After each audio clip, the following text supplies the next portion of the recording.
I'm Karthik Reddy Vena, a product lifecycle manager for gas insulated switchgear and sustainability topics, and also key expert for switching applications. Today, I believe you have now some idea about EPDs and LCAs and how it is created and its background. In coming slides, I will explain how to interpret a Siemens EPD when you get your hands on one of the products, product EPDs through our sales colleagues. In Siemens, we are creating EPDs for all the portfolio elements like air insulated switchgear, gas insulated switchgear, protection equipment, and so on. And this is how the title page looks like. I will take one of our gas insulated switchgear NX+C EPD as an example here. As I mentioned in the title page, you will see for which representative product the EPD is created. And here you will see which type of EPD it is. As Laura just mentioned, Siemens is currently creating type 2 EPD, but including a detailed life cycle impact assessment. In the product section page, the first, as a general overview, you get complete details about the relevant standards like ISO 14021, which is reference for creating the type 2 EPDs, ISO 14040 or 44, which is basis for the detailed life cycle assessment that is performed on the given switchgear, and the standard EN 50693 is considered as a reference for the product category rules, which is very relevant for doing a life cycle assessment. And this shows that even though Siemens EPDs are self-declared type 2 EPDs, they are prepared based on various international standards and follow similar process steps with the same stringent requirements of a type 3 EPD. Under this product section, you will get a relevant information of the product on which LCA and EPD is created. Here in this case, you will see then NX+C SF6 gas insulated switchgear, which is applied in primary distribution networks. The ratings of the switchgear and also the typical, for example, in this case, it's a circuit breaker typical used in this analysis are also mentioned in this section. In the bottom, the substance assessment, you will find the detailed information about what are the substance related considerations Siemens has made considered during this document. In the material section, you will find a rough overview of the type of the materials and the percentage of it used in the product. This information also serves as a basis to estimate the percentage of the recyclability of the product after reaching the end of the after reaching its end of life. Under life cycle stages and reference scenario section, it is highlighted 3 different stages considered in this life cycle assessment. Laura has just explained these 3 stages along with the definitions of what is a cradle to gate and what is a cradle to grave. However, it is also important to understand the reference scenarios that are considered in each stage as well. For example, in which location switchgear is manufactured and which kind of electricity is used in this case. For example, in our case for NX+C switchgear, it is manufactured in our Frankfurt factory where only green electricity is used. This means no CO2 footprint will be contributed due to the energy used to manufacture the switchgear. The transportation of the raw materials from the supplier to the factory and its relevant impact on the CO2 footprint is calculated according to the EN 50693 standard. Similarly, under the operations stage, the same logic applies. The electricity type is also mentioned here. For reference, we use EU 28 grid mix, where different proportions of renewable and non-renewable electricity is used. And this we use when we do not get any information from the customer. But if we get an information from the customer, then we use the right electricity mix. With respect to the switchgear itself, the reference lifetime is used as 40 years, the load rate as 35%, and with an SF6 leakage of 0.1% per annum.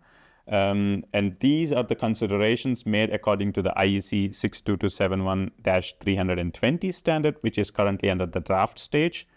But these are the references we used for to align with the upcoming standard.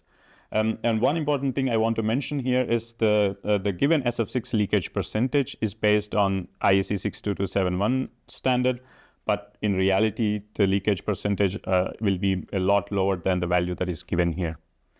The distribution of the switchgear from the factory to the installation location is also part of the operations section, and the same EN standard that is considered for the transportation is also considered in this section. Same logic also applies for the end of life stage. So considering all the before mentioned scenarios, the life cycle assessment is made, and we use LCA tool called Gabi Professional version 10.6.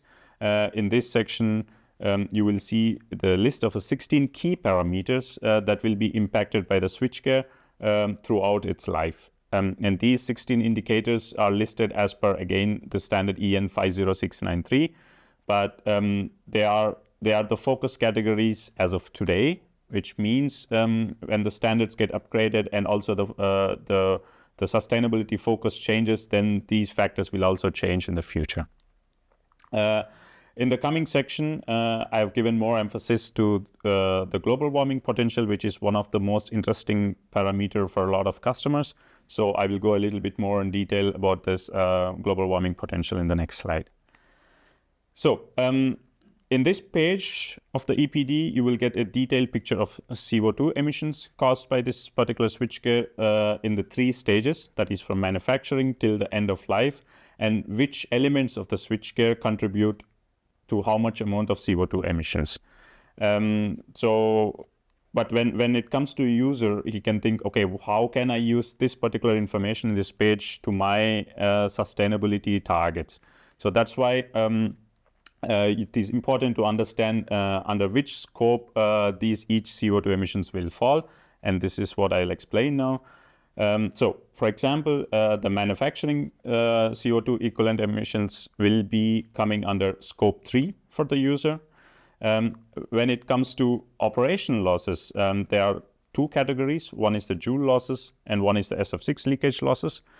In terms of joule losses, it depends again about the power that is used. If the user produce their own energy, then it comes under scope 1. In case the user purchased the power from the third party, then it is considered as an scope 2 emissions. The SF6 leakage losses is part of a scope 1 emissions for the user. And when it comes to end of life, this is again part of scope 1 of the user. So using these information, the user can now think, okay, in which parameters that he can influence so that he can reduce the CO2 emissions of his scopes. Just an additional information, if you consider our Siemens Blue GIS plus and if the customer uses only green electricity, then the total CO2 emissions during the operation stage will be almost 0.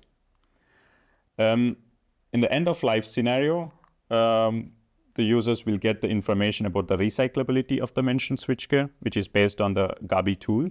As you can see, depending on the available recycling processes, up to 96% of the switchgear is recyclable. And this makes the product one of the most sustainable products in terms of resource efficiency. And I would like to use this chance also to mention that the Siemens products are committed to be sustainable in terms of decarbonization, detoxification, and dematerialization, because all of these products are designed under our robust eco-design philosophy. So we often get this question about can we use the EPDs of a similar products to compare the CO2 footprint? The answer is when you use the exact same conditions and exact same scenarios as I showed before, then yes, it is possible. Otherwise, it is not recommended because the CO2 emissions values change drastically based on the assumptions and the use case scenarios you made. I will show an example right now. For example, if you consider, if you look at this graph, if you see, if you consider 30% of the load, 30 years of a lifetime, and an Austrian grid source, And now compare with a 70% of load, 40 years of lifetime, and German grid source. For exact same switchgear, you see an operation emissions difference of 22 times, which means it is not really the way to use this information from EPD when you are doing the reporting. So you can ask, okay, what is the possible scenario, or which tool we can use to do the reporting? Here, in this scenario, we believe the best solution is to use a dynamic CO2 calculator with an actual input of switchgear load and energy source CO2 intensity. Because, for example, here you can see here an example from Siemens using our energy monitoring software, NX Power Monitor, where you have a dashboard available showing the scope 1 and scope 2 of your substation, and much more details.